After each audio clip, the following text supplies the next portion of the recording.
Now next topic, untouchability.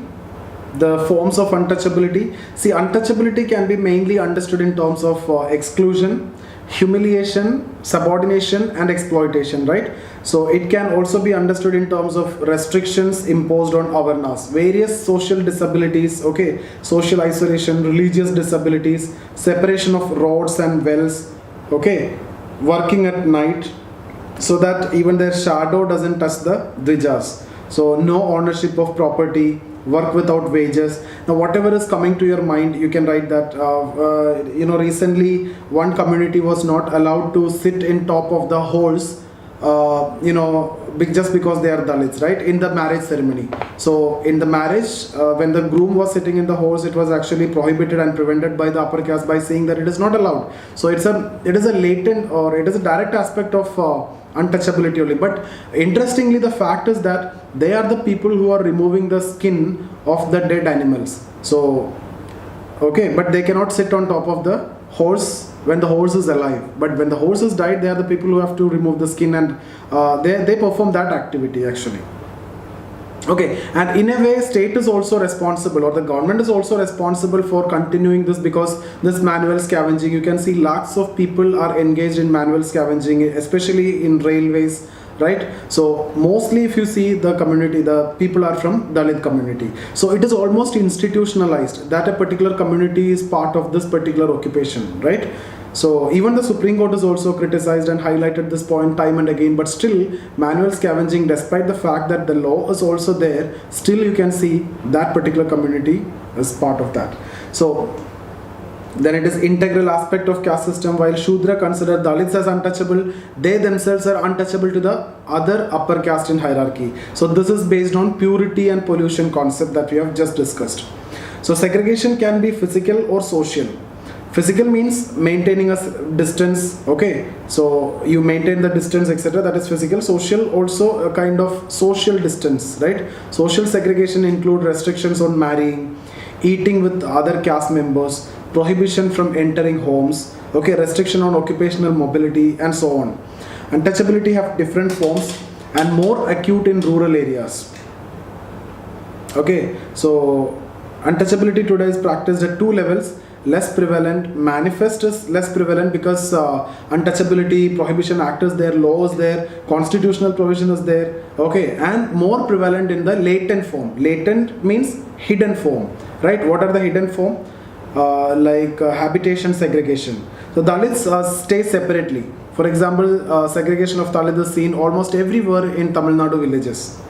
Occupational segregation and manual scavenging.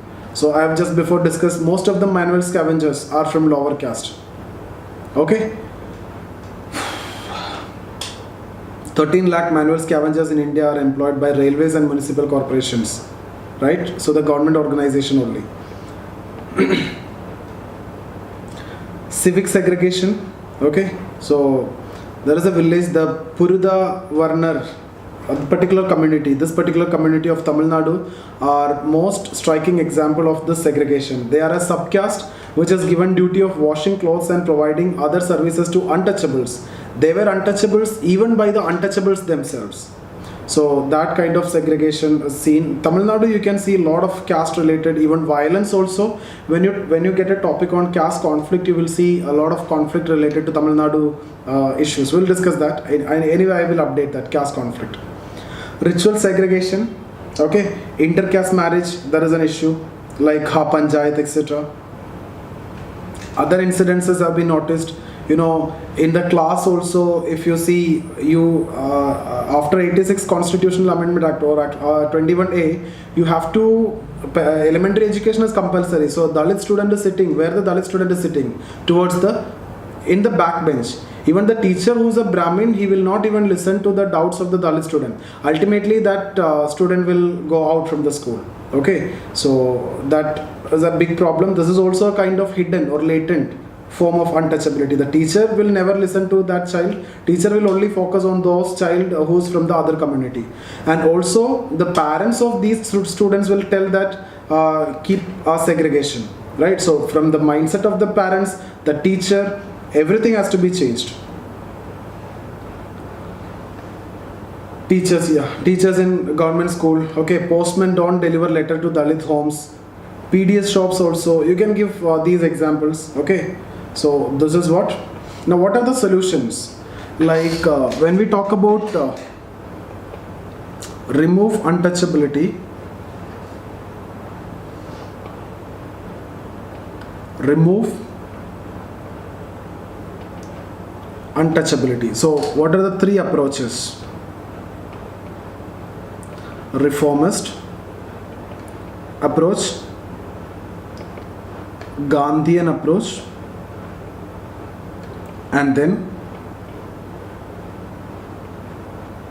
Ambedkarite approach. Okay, Ambedkar approach. So Gandhian versus Ambedkar, you can expect a question. So this I will discuss in the next session. I'll just briefly discuss about this and we'll finish it off. Okay. So when we talk about this reformist approach, like still we can divide into pre-British, during British time, and then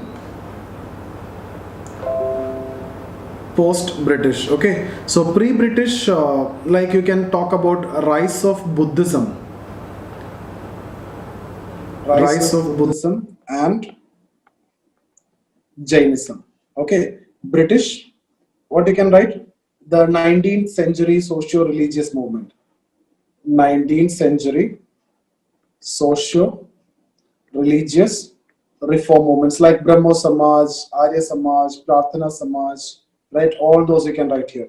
Post-British, various reform movements are there like Osho movements, Radha Swami movement, various reform movements, government efforts. Okay, and then apart from these three, you can also talk about constitutional legal approach.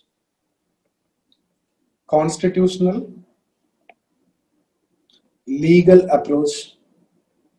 Okay, so there you can talk about various provisions of constitution, article 14, 15, 16, 17, 338, 345, etc. and various laws. Okay, so Untouchability Prohibition Act. Then 5, you can talk about political approach. Political approach. What are they? Various policies, programs, reservation, welfare programs. So aim is to raise the secular status, right? So changing mindset is very difficult, but raising the secular status. So what about next one? People's action. Right. When we talk about people's action, basically NGOs, role of civil society. Okay, role of civil society, voluntary associations. So again, this also strive for raising the secular status only. So these are the various approaches towards removing untouchability. So reformist approach that you have to divide into pre-British, during British, and post-British. The Gandhian and Ambedkar, very important. I will do that next session. Okay. So you can talk about constitutional approach, political approach, and also people's action approach. Yeah, that's about untouchability. Any doubts here?